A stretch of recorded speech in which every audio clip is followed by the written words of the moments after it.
Пак ли така стана с камерата, бе, човек? Пак ли тая тъпа камера? Какво става, бе, бате?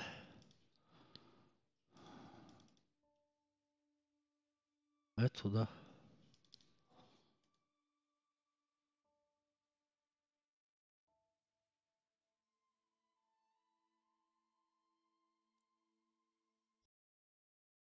О, боже.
Така, какво става?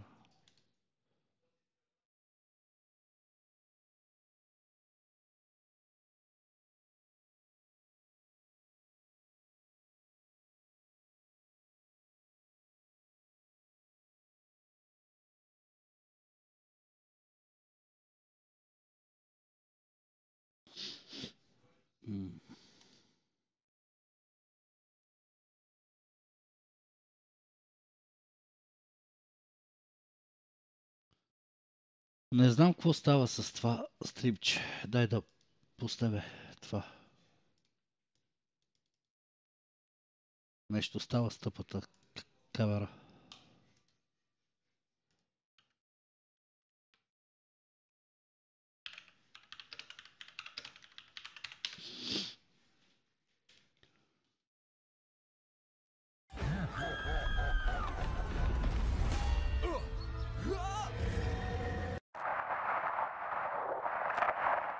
Okay, we're recording. State point of origin? Okay, yesterday you told us you traveled, and I quote, thousands of light years to get here. Yes. Tell us the truth or the word or another reader. It is truth. Only from above.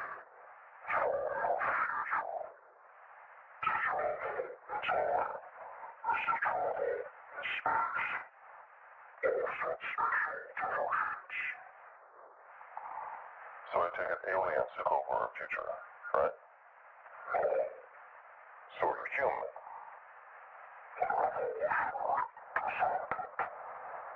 Okay, so you evolved from us. Yes. So you doing here now? Yourself. Since our energy is destroyed. How? Now. No. Speak of what you want. Well, ancestors. Okay, so how about we concentrate on your time?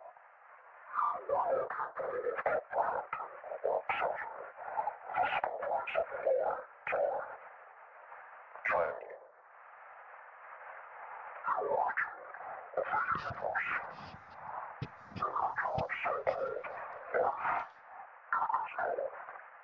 Wait, so you know the meaning of life? What's the difference?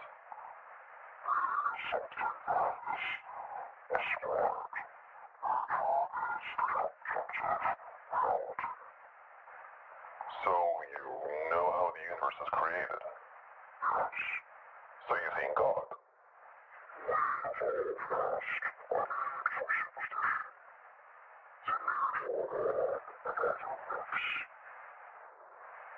Okay, illuminate us. What happens when we die?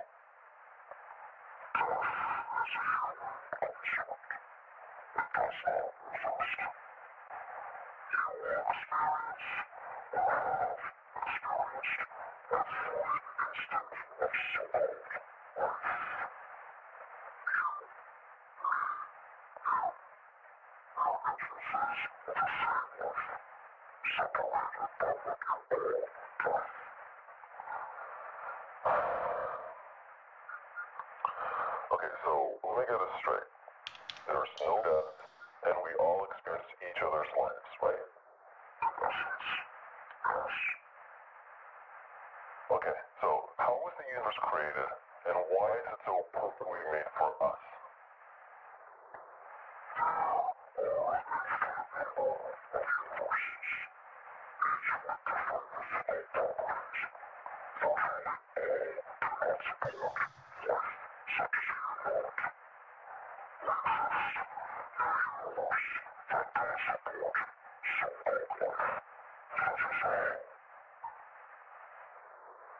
Moving on.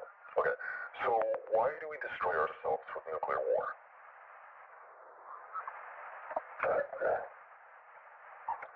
Can you be more specific, please?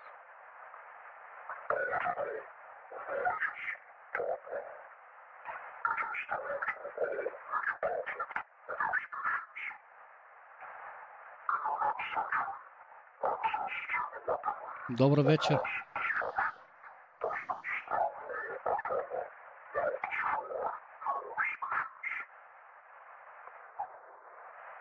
Okay, one last thing. What about morality? What do you base your morality on?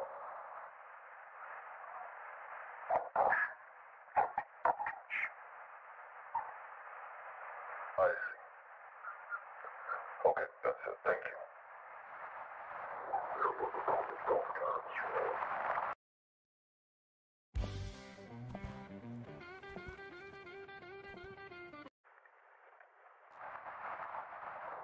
So, This one server 60 million film fields discovered in a government location is needed in Egypt to preserve this organic quality. The present is raw in the form. Project SCP-64 май такова е, който си техника интелигент център. Ohio. Project. so, tell me, when does the nuclear war start?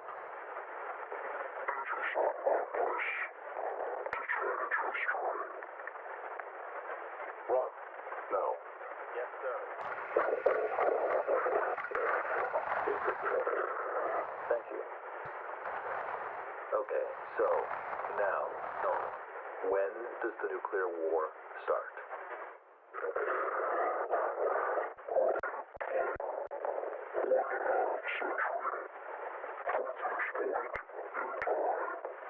Okay. By whom?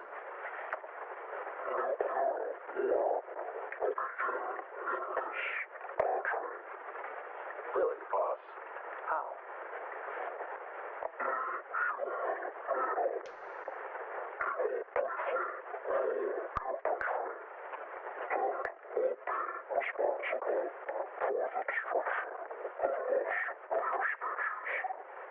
Interesting. So does he do Largo?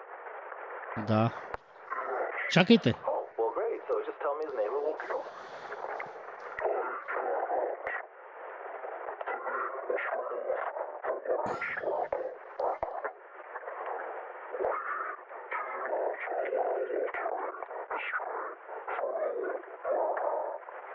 Of course. All right, so just tell me what he does.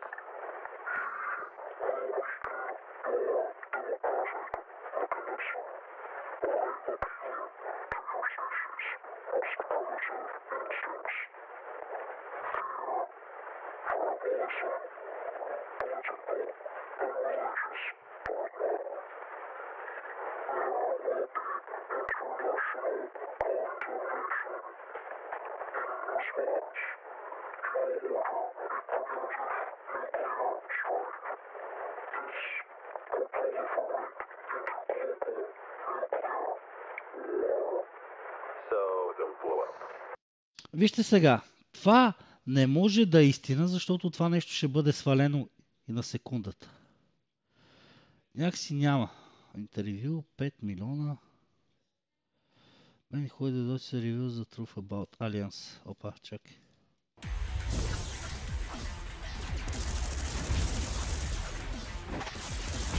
In early February 1989, a man got into his car in his native hometown Rotorua and drove to the city of Auckland, New Zealand.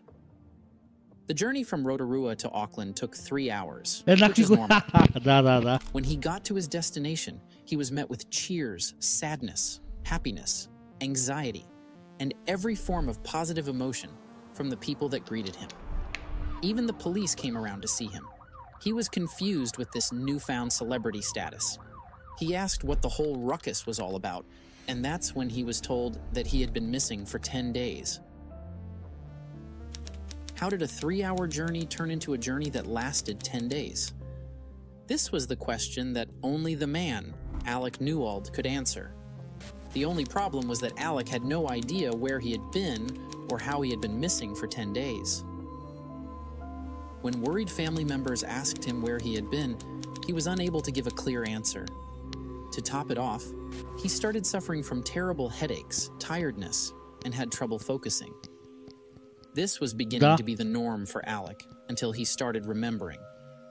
Bit by bit, and finally he remembered what happened. And his revelation was shocking to not just his family, but to the whole world. It turns out, Alec was abducted by aliens.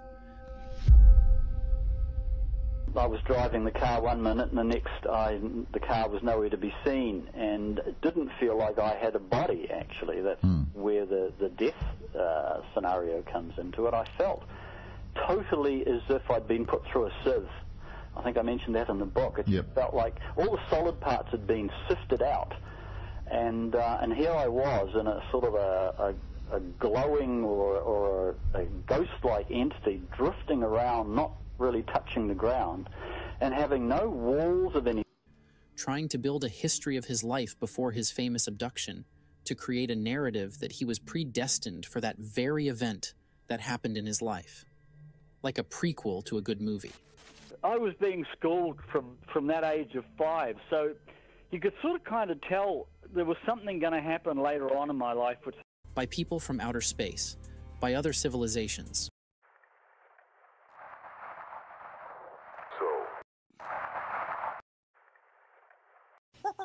The Joe Rogan Experience. So I opened them up partially.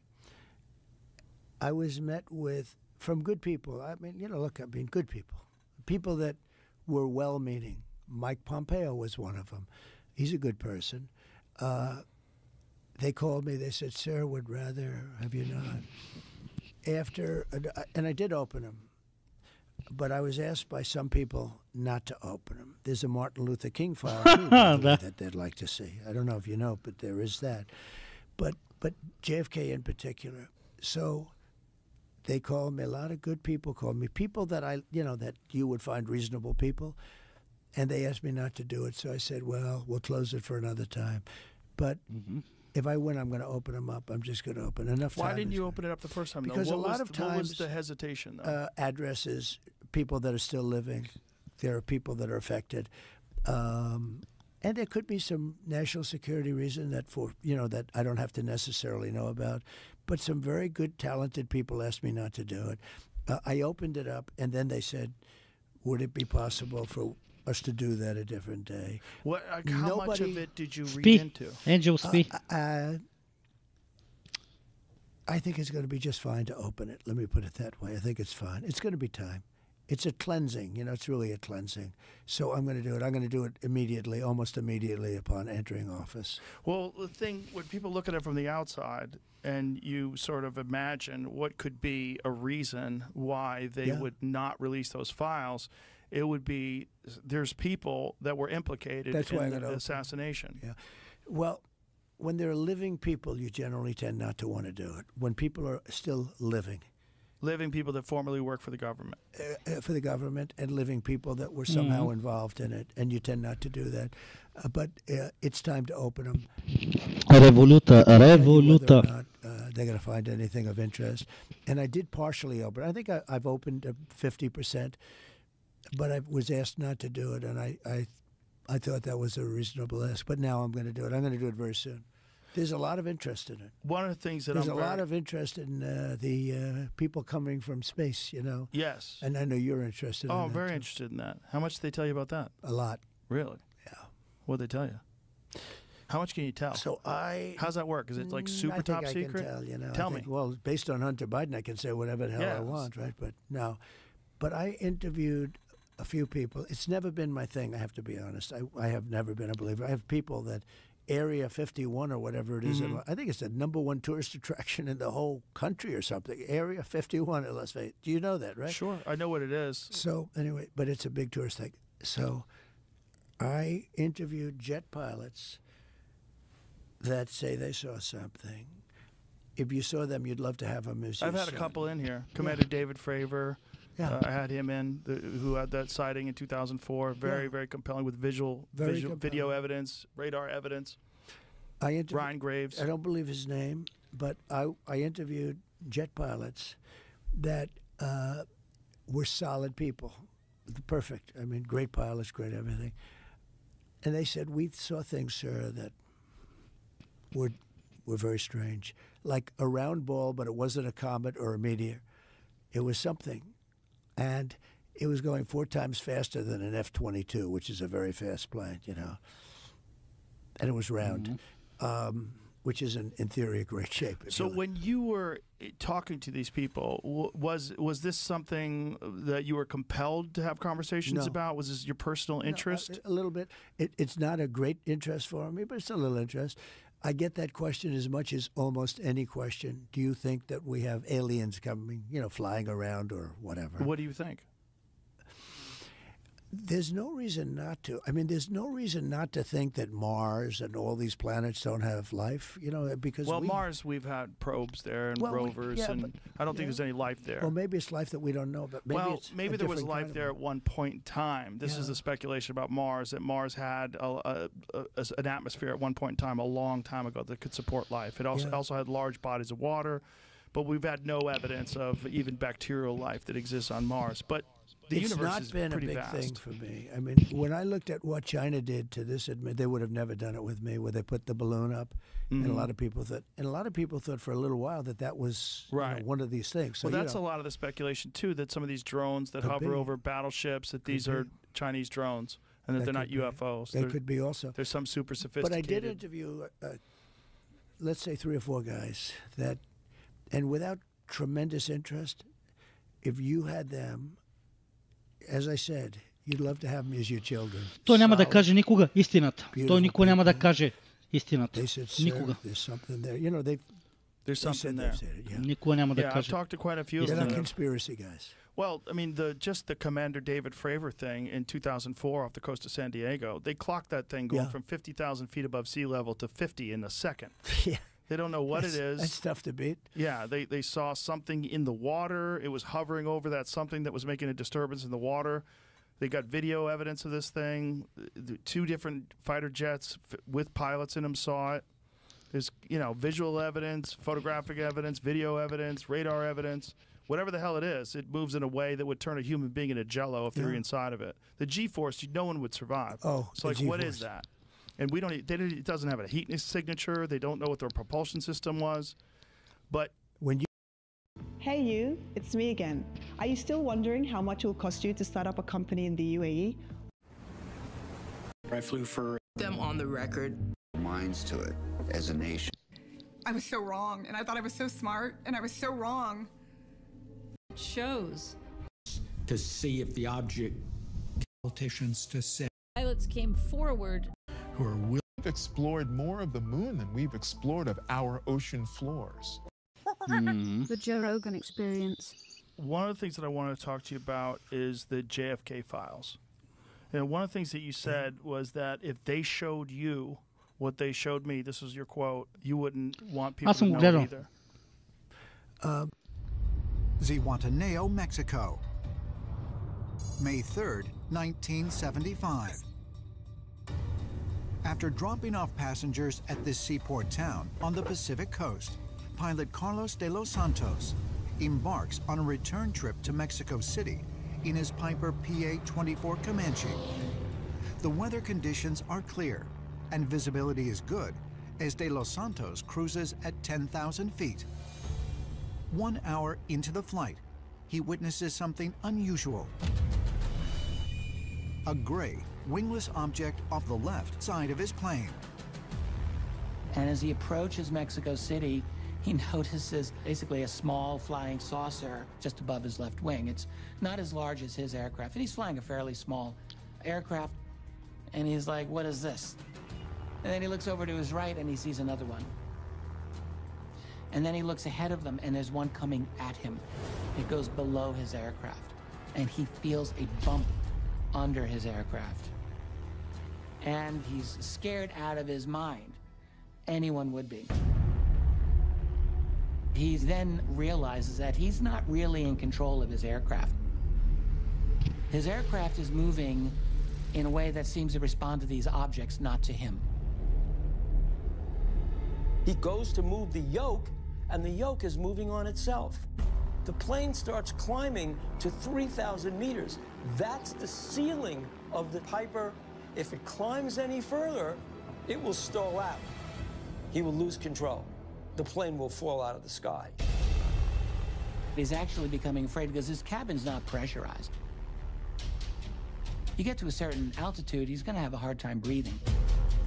The theory is that the UFO that came under the plane took control of his plane. And the UFO's own magnetic envelope is lifting the plane higher and higher and higher. So Los Santos is in a panic. He's giving mayday calls.